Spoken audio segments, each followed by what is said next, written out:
Good morning, children. Welcome to the maths class. So, children, how are you all? So, kids, in the previous class, we started the chapter geometry. Okay, and we discussed few new terms in the previous class.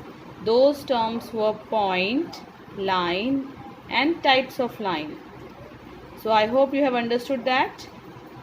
Now, today we are going to discuss more lines, and they are first line which we are going to discuss today is parallel line. So parallel lines, what are parallel lines? Parallel lines are those lines which are equidistant from each other. So this term equidistant, what does it mean? Equidistant means that the difference between these two lines, or we can say the distance, the straight distance between these two lines everywhere will be same. Okay, so these lines are called the parallel lines. They can be horizontal, they can be vertical.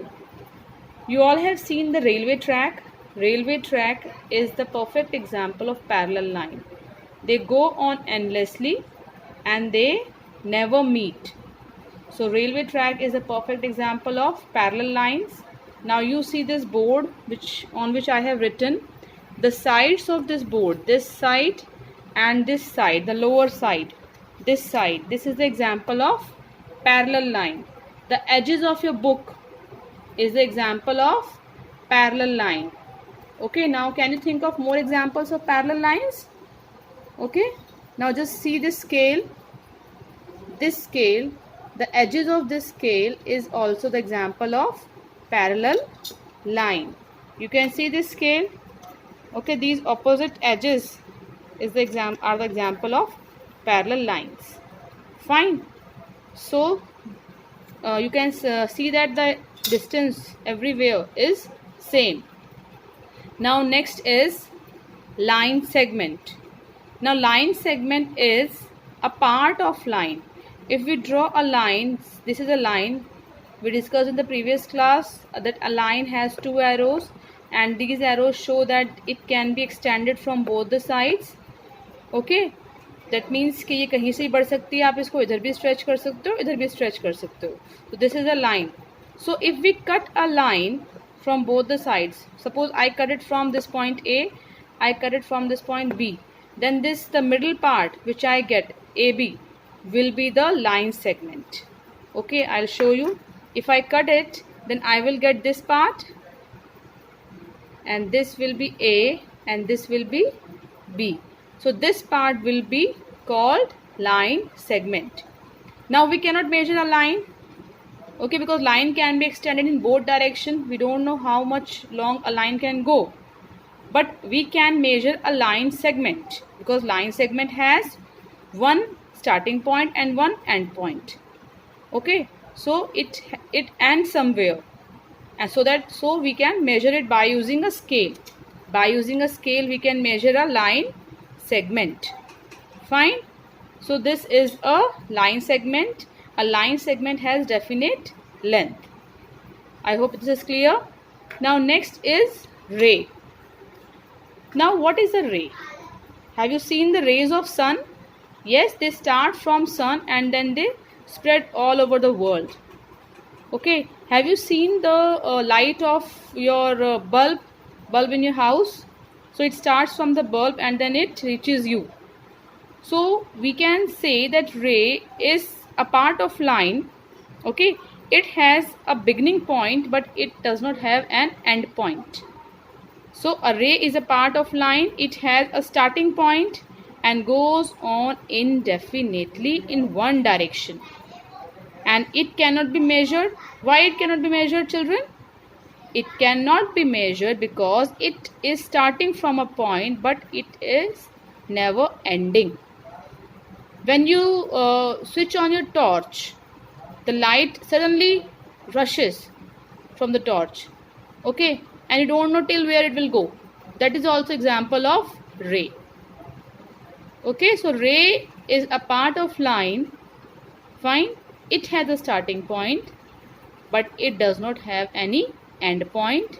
That's why we cannot measure ray. So this is clear, children. Again I am repeating, we have line segment, and then we have ray. Now I will explain you with the help of their diagrams. Now a line is a collection of points, we studied that, okay, and it goes on endlessly. It can extend in both the directions.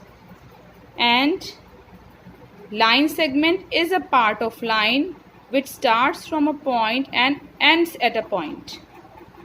And a ray starts from a point. It is also a part of line.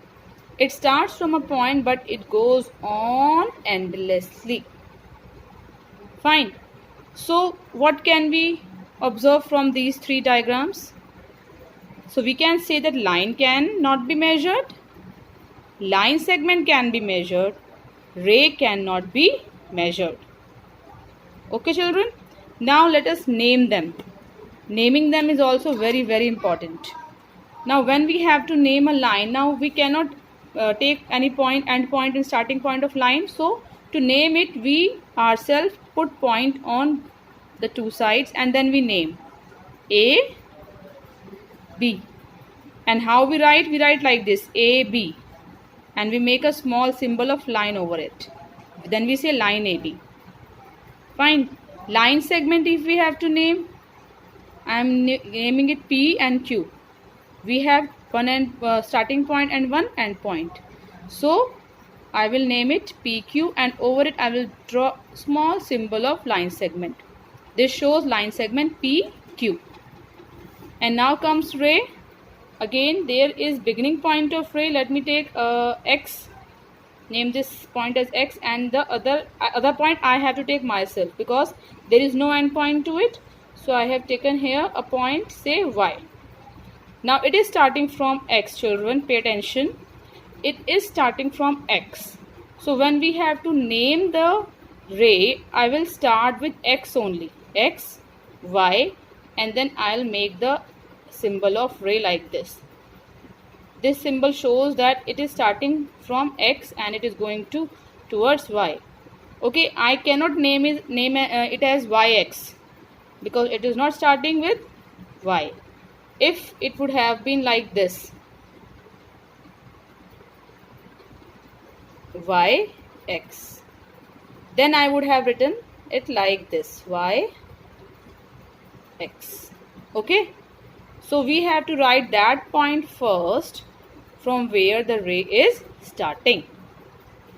Okay children, so these are very, very important definitions. I hope these definitions are clear to you. Okay, so revise them carefully, and your homework is that you have to practice drawing of line segment and ray. Okay, so revise it carefully. So we will meet in the next class. Bye bye.